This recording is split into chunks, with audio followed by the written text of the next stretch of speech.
მოგესალმებით მეგობრებო, მოკლედ დღეს მექნება ძალიან მიკრობლოგი, დიდად არ შეგაწყენთ თავს, მინდა უბრალოდ საზოგადოებას კიდევ ერთხელ ვაჩვენო კოცების ყალბი ფარისეველი სახე და ეს ბლოგი უფრო ეძღვნება მათ ერთ-ერთ მთავარ გამправებელს, რომელიც დიდი ფილოსოფოსის სახელით არის ქართულ საზოგადოებაში ცნობილი და როდესაც გაუჭირდებათ კოცებს, განსაკუთრებით იმ პერიოდში ამოატივტივებენ მას ხან წერილებით, ხან მოწოდებებით, საერთოდ გამправებლების სამსახური დღეს საქართველოში ყველაზე ესეთი სამსახური არის, რიგში დგანან რომელიც დაასწრებს საერთოდ ივანიშვილის და კოცების ქებადიდებაში, მაგრამ სინამდვილეში ისეთივე ფარისევლები არიან ისინი, როგორი ფარისეველიც არის ივანიშვილი, როგორი ფარისევლებიც არიან კოცები და მოკლე ბლოგში ზუსტად ეს მინდა გაჩვენოთ. ჩვენთვის საერთოდ ქართულ საზოგადოებაში ცნობილი არის მითი, რომელი მითიც ეხება იმას, რომ ბიძინა ივანიშვილი არის მართლმადიდებელი, ტრადიციების მოყვარული, სამება გვიშენა, ამდენი ეკლესია გაარემონტა და კოცები როდესაც გველაპარაკებიან, ყოველთვის აი ამ ტერმინებით გველაპარაკებიან თუ რა დონის დიდი ქართველი არის წმინდა ბიძინა, ექვთიმეთ წოდებული და რა ვიცი, მეც ამიტომ ავირჩიე ალბათ ეს ფოტო ძალიან უხდება ამ გუნდის დიდ ქრისტიანულ სახეს და მორალს და ცოტა ხანი უყურეთ ამ ყველაფერს, სანამდე სხვა ფოტოებს შემოგთავაზებდეთ. ესეთი ცრუ ტერმინი არის დამკვიდრებული, ტრენდი არის დამკვიდრებული საქართველოში, უბრალო საშუალო სტატისტიკური ქართველის და ასე რომ ვთქვათ, საზოგადოების დონეზე, რომ ეს მაგარი ქრისტიანი კაცი სამება აგვიშენა, ომიდან გადაგვარჩინა, მიშა მოგვაშორა, რა ვიცი, ამდენი ეკლესია აღადგინა, ამდენ სიკეთეს აკეთებს, ასე ისე და თურმე ჩვენ ყველა ამ კაცს მერე ღალატობს, თურმე მალე ალბათ ქრისტესაც შეადარებენ, რომ როგორც ქრისტე კაწირეს, ისე კაწირეს ბიძინაც და მოკლედ ამ სიბრიყვეზე არის დიდი ამბები, მაგრამ ყველა საინტერესო არის თვითონ გამправებლების სამსახური, რომელზეც როგორც გითხარით, რიგი არის დამდგარი და მივყვეთ ერთი ამათ რეალურ სახეს სინამდვილეში კოცები და მათი გამправებლები ერთს როგორ ლაპარაკობენ და მეორეს როგორ აკეთებენ. და ამათი ესე რომ ვთქვათ ინტელექტუალური ელიტა, ტოპ-ტვინები კოცების, როგორც უყვართ თვითონ თქვა, მათი იდეოლოგები რას წარმოადგენენ სინამდვილეში. ახლა ჩვენთვის ცნობილი არის თვითონ კოცების ქრისტიანობა და ამიტომ მე მაინც პარალელურად გახსენებთ მათ დამოვაწარ საქმეებს, აი როგორი დიდი ქრისტიანები არიან, თავისთავად აქედანაც ჩანს თავისი თანამოსაყდრეებით და მთელი ამბებით, ასე რომ ვთქვათ, აი მათი მოწყობები, როდესაც რაიმე ლოცვა ტარდება, რაღაცა დღესასწაული არის, როგორ არიან ხელში დიდი სანთლებით დარჭობილები იქ და მართლმადიდებლობას და ქრისტიანობას და აი ხალხს როგორ ასე რომ ვთქვათ აჩვენებენ თავს თავიანთი ფარისევლობით, განსაკუთრებით ეს გახარია და ბიძინა მომწონს ქრისტეს მიერ სიყვარულით დაკავშირებული ადამიანები სამშობლოსთვის ზრუნვაში როგორ ლოცულობენ, ახლა დარწმუნებული ვარ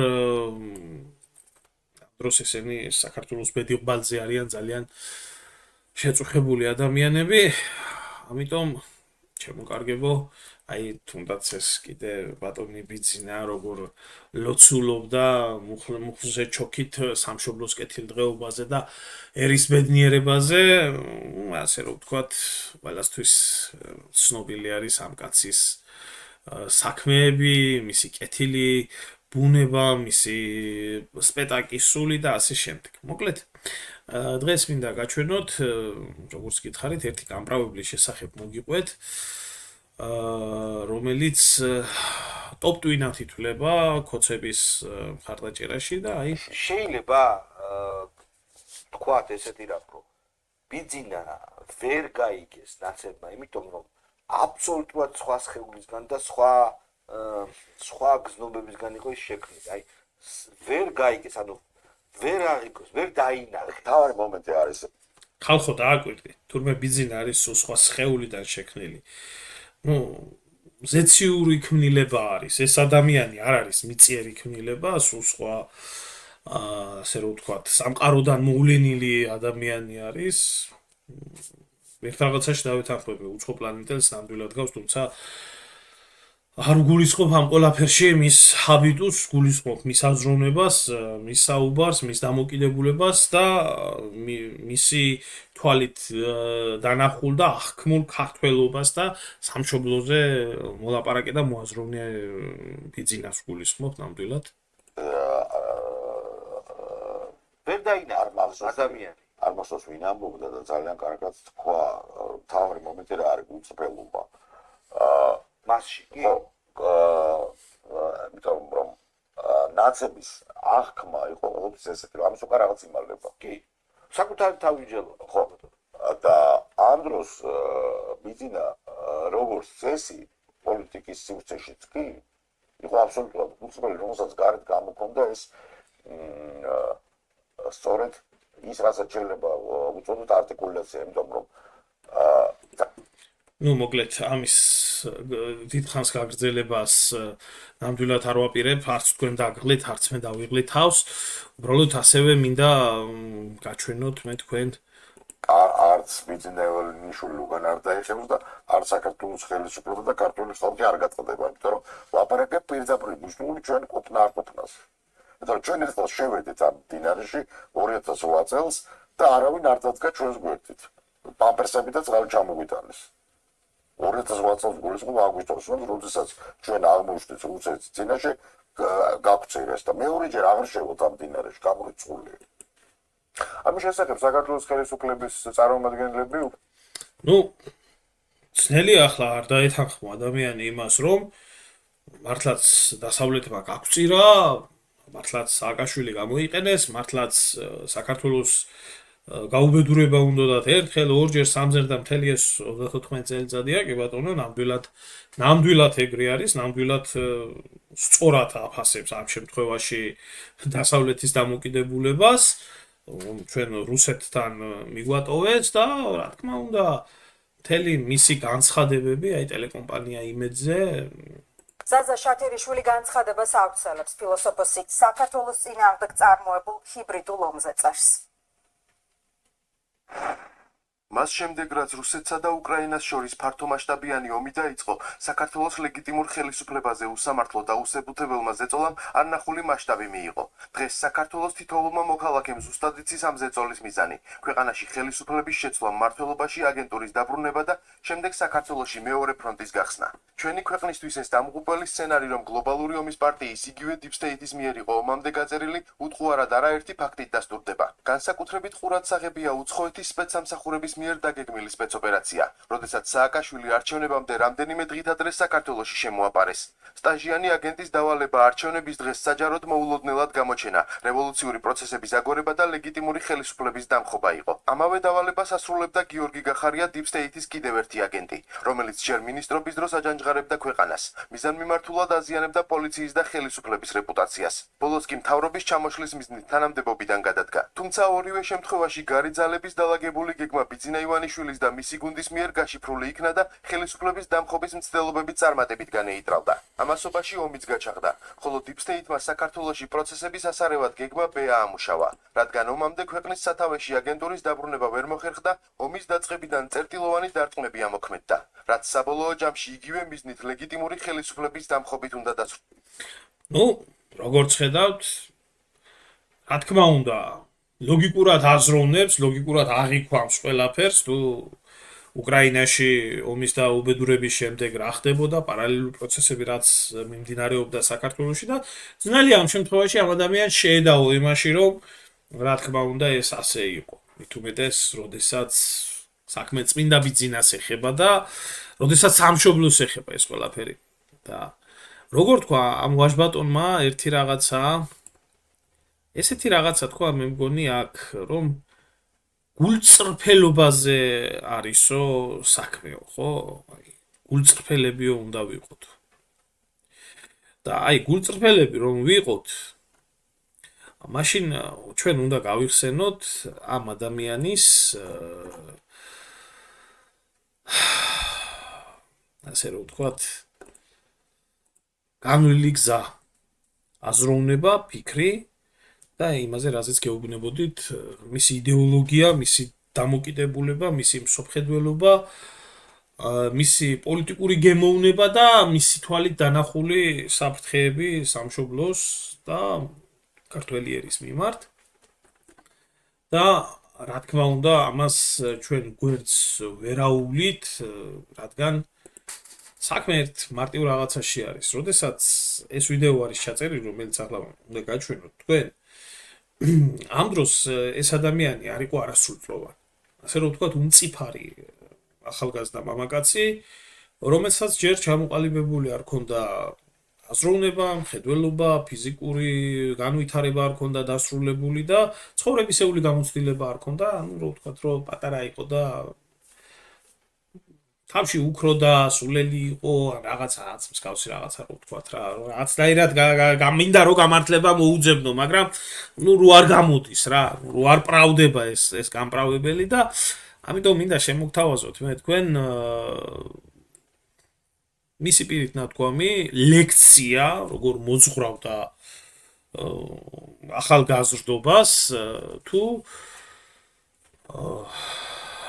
რა პიროვნებასთან აქვს საქმე, რომ უფრო გასაგები იყოს ჩვენთვის, რომელიც თურმე დღევანდელი ქართველობის ინტელექტის მეტრი უნდა იყოს და მისი აზროვნება კიდე ფლაგმანი თურმე ქართული საზოგადოების აზრის ლიდერი ერთ-ერთი. ეს არ არის დიდი ხნის წინანდელი, ასე რომ ვთქვათ, დაახლოებით 15 წლის წინანდელი, 14 წლის წინანდელი ვიდეო არის, როდესაც ნაციონალური მოძრაობა, თუ არ ვცდები, ჯერ კიდე სათავეში იმყოფებოდა და აი ეს ვაჟბატონი რა ლექციას უკითხავდა ახალგაზრდებს. არისტოკრატია მიიღო მაჰმადიანობა, ნაწილმა ვინც არ მიიღო დაბრუნდა საქართველოში, ეს მეგეუნები 15-16 საუკუნეებზე და გლეხობა დარჩა ქრისტიანი. მაგრამ რაღაცას უნდა მიკუთვნებოდა და რადგანაც პორტას იმპერიაში ქრისტიანული დენომინაციები ნაციონალური ნიშნით იყო დაყოფილი და ქართული ეკლესია იქ არ არსებობდა, ხო? იყო ბერძნული ეკლესია, მაგრამ ესენი ბერძნები არ არიან. მაშინ ვის უნდა მივაკუთვნოთ? ყველა ქრისტიანის დირექტორს, ასეთი იყო თურქების წარმოდგენა. ვინ არის ყველა ქრისტიანის უფროსი? რომის პაპი. და ესე აღმოჩნდნენ ქართველი კათოლიკეები, ანუ ქართველები ესე აღმოჩნდნენ რომის პაპის იურისდიქციაში. და მაშინ განასხვავება მართლმადიდებლურსა და კათოლიკობას შორის ძალიან ბევრი მარცი იცოდა. და საქართველოში ეს კათოლიკობასა და მართლმადიდებლურს შორის განსხვავება მე-18 საუკუნემდე არც იყო აქტუალური საერთოდ. მე-18 საუკუნეში ჩნდება, რომ ეს თუმე განსხვავებულები არიან, იმიტომ რომ მანამდე ქართველებს ეგონათ, რომ პაპი მაინც არის ყველას უფროსი. მაგრამ რუსეთის იმპერიის გაძლიერებამ და აქ შემოსვლამ განაპირობა ეს ცნობიერებას, რომ მართლმადიდებლობა სხვა არის და კათოლიციზმი სხვა არის და სხვა შორის ძალიან საინტერესოა სულხან საბას ისტორია, რომელიც კათოლიკე გახდა დაბადებით რომის ეკლესიის წევრი, რომელიც ამის გამო წვერებით ათრიეს და იქ თვითონ უწერია თავის ავტობიოგრაფიაში, რომ რომის პაპის გმობა მომთხოვესო და მე მართლმადიდებლობა არ უარყავიო და ამიტომ ანუ საბასთვის და პერიოდისათვის მართლმადიდებლობა ნიშნავს სარწმუნოებას და სწორი სარწმუნოება რა არის საბასთვის ეს არის კათოლიციზმი. ანუ მეგობრებო, რაში ყოფილა საქმე? თურმე შუა საუკუნეებში ქართველებმა არ იცოდნენ, იმდენად გაუნათლებლები ვიყავით რელიგიურად, საზოგადოებრივად, ყველანაირად. ქართველებმა თურმე არ ვიცოდით რა იყო კათოლიციზმი და არ ვიცოდით რა იყო მართლმადიდებლობა. ანუ მართლმადიდებლობის გაძლიერება საქართველოში თურმე ეს რუსულ ფაქტორს უკავშირდება, თუ არა, მანამდე ისეთი სულელები იყვნენ ქართველები, რომლებმაც საერთოდ არ იცოდნენ მართლმადიდებლობა რა იყო. ხოლო მაშინდელი ელიტისთვის თურმე მისაღები ყოფილა ისლამი. და აქედან გამომდინარე თურმე იმდენად ჩულუნგი და განუვითარებელი ერი, როგორიც იმდროინდელი ქართველობა იყო, ვერ ახდენდა თურმე განსხვავებას კათოლიკურ სამყაროს და მართლმადიდებლურ სამყაროს შორის. აი რა სიბრძნეს გვეუბნება ჩვენ ეს ვაჟბატონი და ნუ ხლა შულხან-საბას ამბავი, რომელმაც კათოლიციზმი მიიღო და დაბრუნდა უკან. შემდეგ როგორი პასუხიც მიიღო ამ ყველაფერთან დაკავშირებით, ვისაც აქვს წაკითხული, მისთვის ცნობილია რა თქმა უნდა ეს ყველაფერი. რა ვიცი, თუ არა ანსხვავებდნენ, რა ვიცი, როგორ გაანსხვავეს შულხან-საბას კათოლიციზმი, ეს ერთი საკითხია, მაგრამ ყველაზე საინტერესო იწყება აი ახლა. ეხლა დააკვირდით.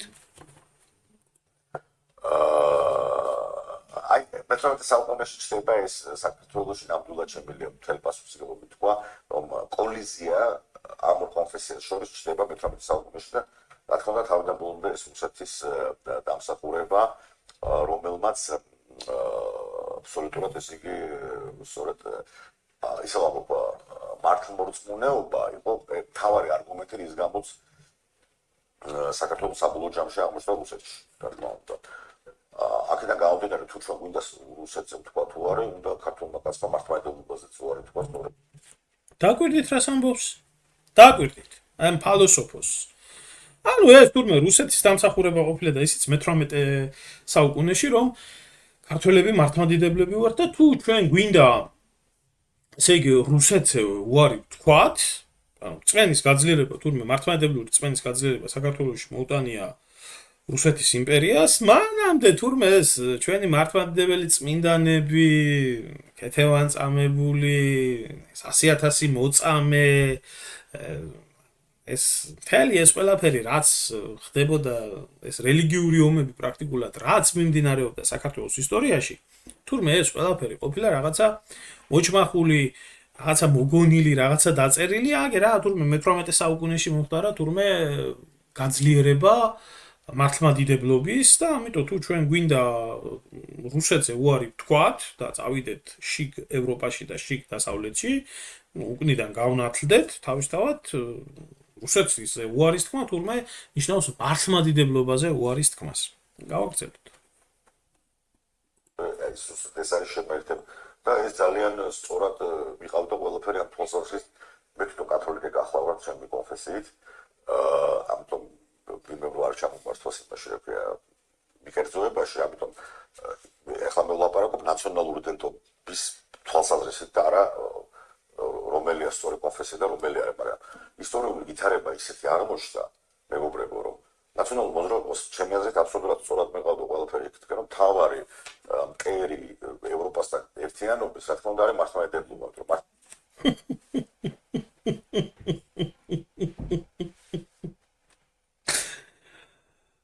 ახო, ხედავთ რას გეუბნებათ?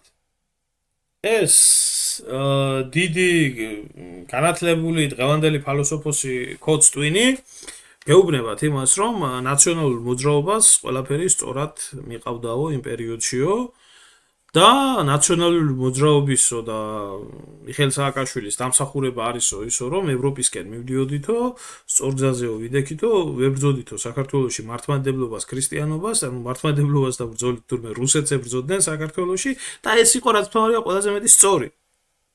ეს იყო სწორი თურმე. მართლმადიდებლობა არის სწორედ ის, რის გამოც საქართველო აღმოჩნდა რუსეთში. წინააღმდეგ შემთხვევაში ის აღმოჩნდებოდა თურქეთში.